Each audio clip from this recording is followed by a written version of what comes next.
महाभारत की ध्यान।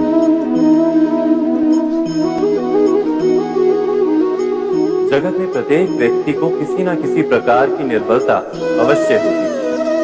जैसे कोई बहुत तेजी से दौड़ नहीं पाता तो कोई अधिक भार नहीं उठा पाता, कोई असाध्य रोग से पीड़ित रहता है तो कोई पढ़े हुए पाठों को स्मरण में नहीं रख पाता। ऐसे अनेकों उदाहरण और भी हैं। क्या आप किसी ऐसे व्यक्ति को जानते हैं जिसे सब कुछ प्राप्त हो और हम जीवन की उस एक निर्बलता को जीवन का केंद्र मानकर जीते हैं? इस कारणवश हृदय में दुख और असंतोष रहता है सदा। निर्बलता मनुष्य को जन्म से अथवा संजोग से प्राप्त होती है, किंतु उस निर्बलता को मनुष्य का मन अपनी मर्यादा बना लेता है। किंतु कुछ व्यक्ति ऐसे भी होते हैं जो अपने पुरुषार्थ और श्रम से उस निर्बलता को पराजित कर देते हैं। क्या भेद है उनमें और अन्य लोगों में? क्या आपने कभी विचार किया है? सरल सा उत्तर है इसका। जो व्यक्ति निर्बलता से पराजित नहीं होता, जो पुरुषार्थ करने का साहस रखता है हृदय में, वो निर्बलता को पार कर जाता है। अर्थात निर्बलता अवश्य ईश्वर देता है, किंतु मर्यादा मनुष्य का मन ही निर्मित करता है। स्वयं विचार कीजिए।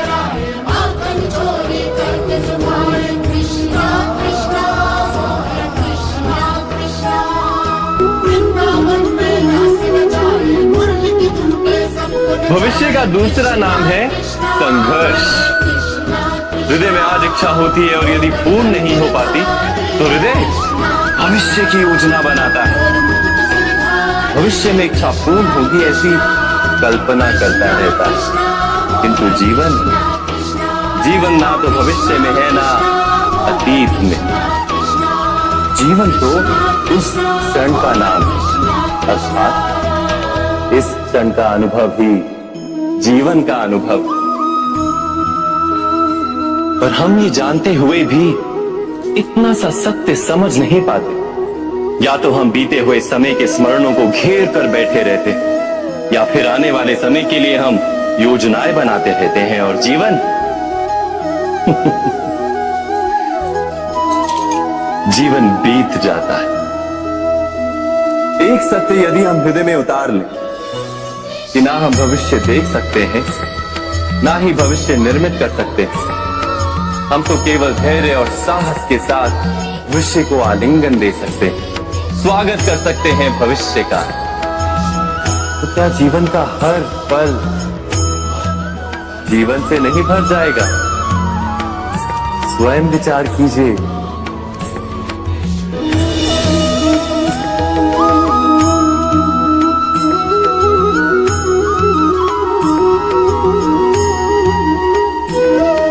ज्ञान प्राप्ति सदा ही समर्पण से होती है, ये हम सब जानते हैं। किंतु समर्पण का वास्तविक महत्व क्या है? क्या हमने कभी विचार किया?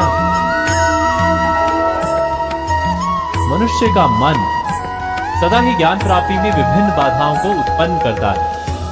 कभी किसी अन्य विद्यार्थी से ईर्ष्या हो जाती है, कभी पढ़ाए हुए पाठों पर संदेह जमता है, और कभी गुरु द्वारा दिया गया दंड मन को अहंकार से भर देता है।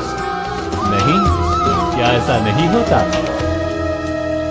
न जाने कैसे कैसे विचार मन को भटकाते हैं, और मन की इसी अयोग्य स्थिति के कारण हम ज्ञान प्राप्त नहीं कर पाते। मन की योग्य स्थिति केवल समर्पण से निर्मित होती है।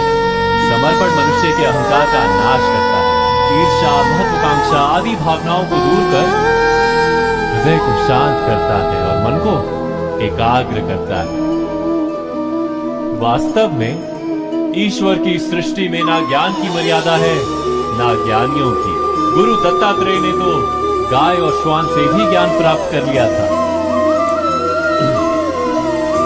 अर्थात विषय ब्रह्म ज्ञान का हो या जीवन के ज्ञान का या गुरुकुल में प्राप्त होने वाले ज्ञान का, उसकी प्राप्ति के लिए गुरु से अधिक महत्व है उस गुरु के के प्रति हमारा समर्पण, क्या ये सत्य नहीं?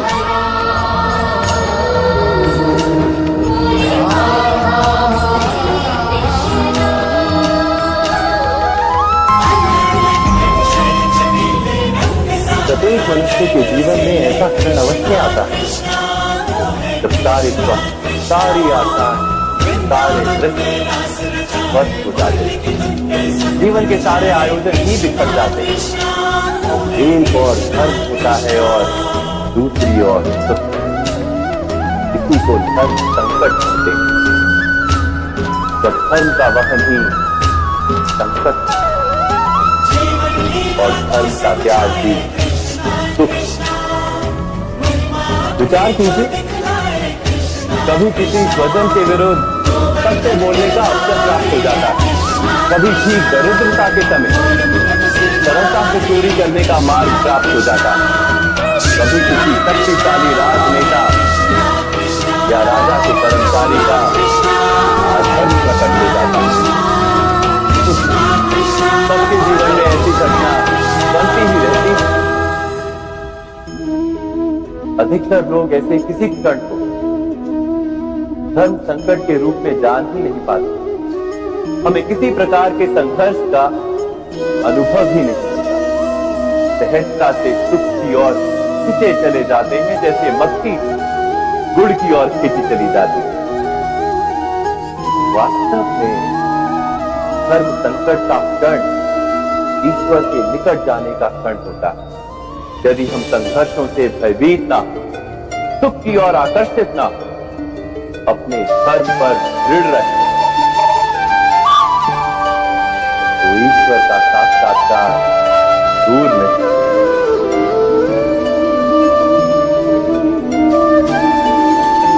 पवन से युद्ध करने वाला पत्ता यदि पेड़ से गिरता है तो भी आकाश की ओर उठता है। पवन से उठने वाली घास वही भूमि पर रह जाती है। अर्थात धर्म संकट से यदि हम संकट को ही टाल दें,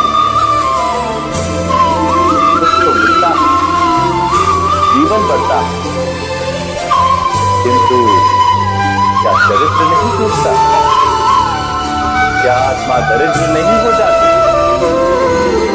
क्या ईश्वर से अंतर नहीं हो जाता?